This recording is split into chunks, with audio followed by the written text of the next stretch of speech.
روزے کی ابتدا سحری سے ہوتی ہے. یہ سحری کیا چیز ہے اور اس کی کیا اہمیت ہے اور اس کا وقت کب ہوتا ہے؟ نبی اکرم صلی اللہ علیہ وسلم کے زمانے میں سحری کے لیے آذان ہوا کرتی تھی. ایک متفق علیہ روایت کے مطابق حضرت عائشہ رضی اللہ تعالی عنہا سے روایت ہے کہ حضرت بلال رضی اللہ تعالی عنہ رات کو سحری سے قبل آذان دے دیا کرتے تھے. چنانچہ آپ صلی اللہ علیہ وسلم نے فرمایا کہ اس وقت تک کھاؤ پیو جب تک کہ ابن ام مکتوم آذان نہ دے دیں، اس لیے کہ ابن ام مکتوم ایک صحابی کا نام ہے، اس وقت تک آذان نہیں دیتے جب تک فجر نہ ہو جائے. اور سحری میں یہ بات بہت اہم ہے کہ انسان کچھ نہ کچھ کھا لے یا کچھ پی لے، کیونکہ بغیر کھائے پیے روزہ رکھنا کچھ پسندیدہ نہیں. حضرت عمرو بن العاص رضی اللہ تعالی عنہ کہتے ہیں کہ نبی صلی اللہ علیہ وسلم نے فرمایا کہ ہمارے اور اہل کتاب کے روزوں کے درمیان سحری کھانے کا فرق ہے.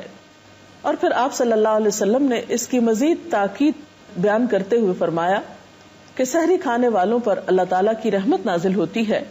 مسند احمد کی ایک روایت کے مطابق آپ نے فرمایا کہ سحری کھانا باعث برکت ہے، اسے مت چھوڑو چاہے کوئی ایک گھونٹ پانی ہی پیے، کیونکہ اللہ سبحانہ و تعالیٰ اور اس کے فرشتے سحری کھانے والوں پر رحمت بھیجتے ہیں. اس سے یہ پتہ چلتا ہے کہ ہمارا دین ہمیں اعتدال سکھاتا ہے. جہاں دن بھر کھانے پینے سے بچنے کے لیے کہا گیا، وہاں روزے کی ابتدا میں یا آغاز میں کھانا کھانا یا کچھ بھی کھانا پسندیدہ قرار دیا گیا اور کچھ نہ کھانا اس سے منع کیا گیا. سحری آپ کسی بھی چیز سے کر سکتے ہیں، باقاعدہ کھانا بھی کھا سکتے ہیں، کھجور بھی کھا سکتے ہیں، دودھ پی سکتے ہیں، پانی پی سکتے ہیں، کسی بھی چیز سے آپ سحری کر سکتے ہیں. لیکن سحری کے وقت کھجور کھانا پسندیدہ عمل ہے. عن ابی ہریرہ قال قال رسول اللہ صلی اللہ علیہ وسلم نعم سحور المؤمن التمر. آپ نے فرمایا کہ مومن کے لیے بہترین سحری کھجور ہے. اب سحری سے متعلق کچھ چیزیں ایسی ہیں کہ جن کا ہمیں خیال رکھنا چاہیے. عام طور پر بہت سے لوگ صرف سحری اس لیے نہیں کھاتے کہ وہ صبح اٹھ نہیں سکتے یا ان کو اٹھنا مشکل لگتا ہے.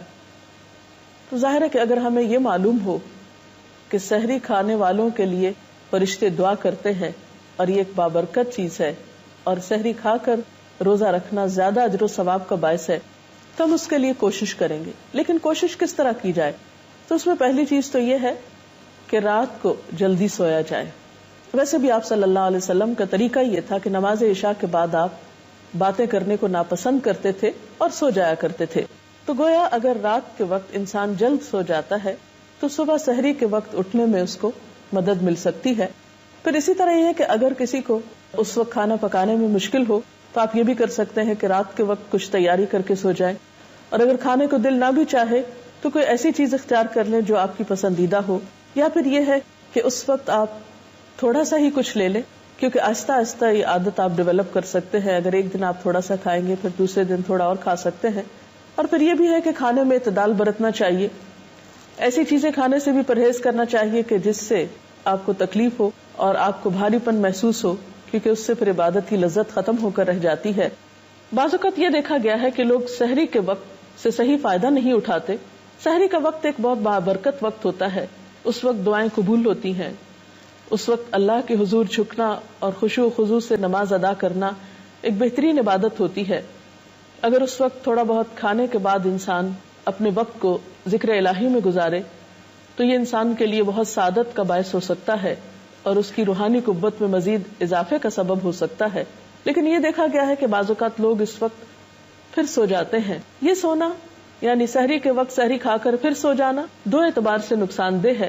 دینی اعتبار سے تو اس طرح کہ آپ صلی اللہ علیہ وسلم نے کھانے کے فوراً بعد سونے کو دل کی سختی کا سبب بتایا ہے، یعنی فوراً سونے سے دل سخت ہو جاتا ہے.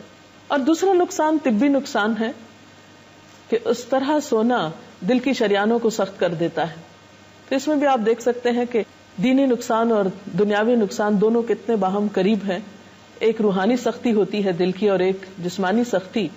پھر اسی طرح یہ کہ بعض لوگ اس وقت کو بات چیت کرنے میں، ٹیلی فون کرنے میں، گپ شپ میں گزار دیتے ہیں. تو فجر کا وقت بہت سہانا وقت ہوتا ہے.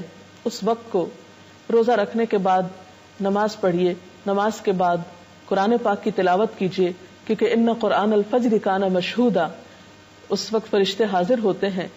ذکر اذکار کیجیے. نبی صلی اللہ علیہ وسلم صبح و شام کچھ مخصوص اذکار بھی کیا کرتے تھے جو صبح و شام کی دعاؤں کے نام سے معروف ہیں. وہ دعائیں حفاظت کی دعائیں بھی ہیں. تو اگر اس وقت انسان ان دعاؤں کو پڑھتا ہے تو وہ اس کے لیے بہت اجر و ثواب کا باعث ہے. پھر اسی طرح یہ ہے کہ سحری کھاتے وقت اس بات کا بھی دھیان رکھنا چاہیے کہ ہمارے آس پاس وہ لوگ جو سحری پکانے میں یا سرو کرنے میں ہمارے مددگار ہیں, ان لوگوں کے لیے بھی اتنا وقت بچ جائے کہ وہ بھی اچھے طریقے سے سحری کر سکیں. کیونکہ عموماً لوگ اپنے سرونٹس کو یا اپنے خدمتگاروں کو اتنا موقع نہیں دیتے کہ وہ اطمینان سے کھا سکیں. ہمارا دین تو ہمیں یہی سکھاتا ہے کہ ہم دوسروں کا بھی خیال رکھیں, دوسروں کی غمگساری کریں اور دوسروں کی مدد کریں.